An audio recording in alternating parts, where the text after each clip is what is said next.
ska ha husvagn.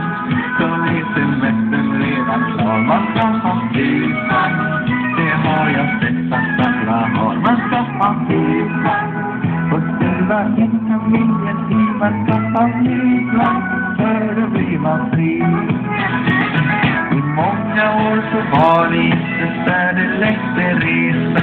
Vi hade varit i Askersund och 30 år i Gnista. Men då en dag sa jag till frugan vänligt men bestämt.